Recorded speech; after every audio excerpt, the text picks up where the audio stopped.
Itong pakiusap na to, applicable po sa inyo pong lahat na nasa harapan namin. Kung magbibigay po kayo ng interview, kung ano po yung sinabi, buuin po ninyo. Yung ginawa po ng inyong publication, putol. Putol. Hindi natapos yung statement sa good governance. May karugtong po yun. Dapat tuparin ang mga ipinangako. Hindi inilagay yun. Diba? Sa korte po, kung kayo ay isang testigo, bago kayo payagang buksan ang bibig nyo, kailangan yung sumumpa. Hawak ang Biblia. Nakataas ang kaliwang kamay. You will be asked, take an oath to tell the truth, the whole truth, and nothing but the truth. Huwag pong half-truth. Katulad po ng ginawa ni Mayor Vico, this is a half-truth. Nilabas mo yung ikalawang application, hindi yung una. That's a half-truth. Diba? Kung ikaw man ang publiko, wala ka namang alam sa politika, nagtatrabaho ka lang sa mga opisina sa Makati o BGC, mapapasa mo yan, yun lang ang alam mo, hahabol ka. Yun lang ang information mo eh.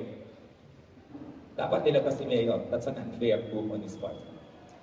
And I hope, kayo pong mga journalista na nag-o-cover ng eleksyon dito sa Pasig, we are not asking that you favor us. We are only asking that you tell the whole truth and nothing but the truth. Salamat po. Sir, Kenay, ano lang po.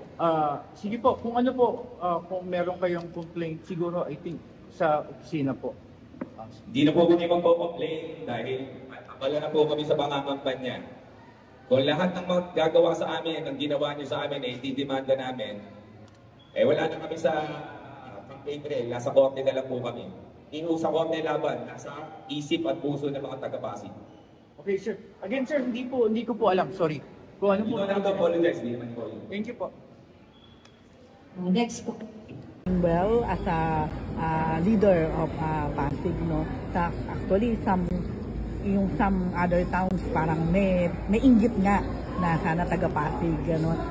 Hearing you now, parang nagkakaroon kami ng ano ba, mayroon bang kulang, mayroon bang mali? Paano Siguro po? kasi I think the mayor focused more on good governance. Na medyo na pabayaan yung health sector, yung ibang sectors na like the education. So yun yung siguro ang ano, kasi I know from social media talaga na talagang very popular si Mayor Vico. Pero talagang going down sa laylayan lalo, medyo dun tayo may konting problema. Hindi kayo lumaban, madam, hindi naman kayo sa mga black propaganda, wala kayo dyan? No, yun nga, I did ask for a signature on a peace treaty, which he declined to sign. So, syempre gusto natin ng peaceful election, yung walang batuhan ng, ayoko ng ganun. It's not our personality to throw mud at other people. So, yun yung hindi na sign yung peace treaty namin. Pero madam, hindi ka ba natakot na syempre sabi nga ni Ara kanina, paulit-ulit niya sinabi na magulo ang politika? Na posibleng dahil sa pagpasok mo sa politika, makalkal yung personal life, yung business nyo, lalo na Actually kasi from the private sector, wala naman kami tinatago eh.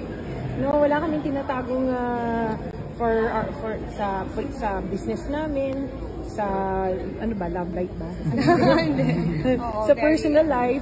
Kasi we're an open book naman. I even inform people that I have kids clinically diagnosed with ADHD kasi I want people to be inspired sa kwento namin mag-asawa kasi hindi naman kami nag-start from na meron ka agad. We really started from zero. So hindi kayo nag-discourage nangyayari yan sa politics natin na yung mga mismong nasa dating Pangulo. Thank you. Salamat sa Nasara, question lang po. You mentioned po kanina na Vico just focus on good governance. So, para po ba sa inyo, ano po ba yung good governance dapat sa Pasig? Ang good governance, I think yung kanyang focus sa good governance is, sabi niya, transparency, tanggal yung corruption. So, Yun, I think yun yung naging focus niya sa pamamalakad ng 6 years. Pero para po sa inyo, ano po dapat yung good governance? I think, yes, as well as good governance, you should not forget the basic services na pangangailangan ng bawat isang Pasigueño. So, yung healthcare, yung education, katulad niya na before nakasanayan sa farmer admin na meron uniforms, hindi lahat ng bata nakatanggap ng mga uniforms. Yung sa health, walang gamot sa mga health centers natin. Yung ano pa yun, yung mga ibang projects na naiwan ng former admin like the Rosario Sports Complex, hindi na continue. So these are services na dapat maihatid sa mga bawat Pasigueño na kailangan nila.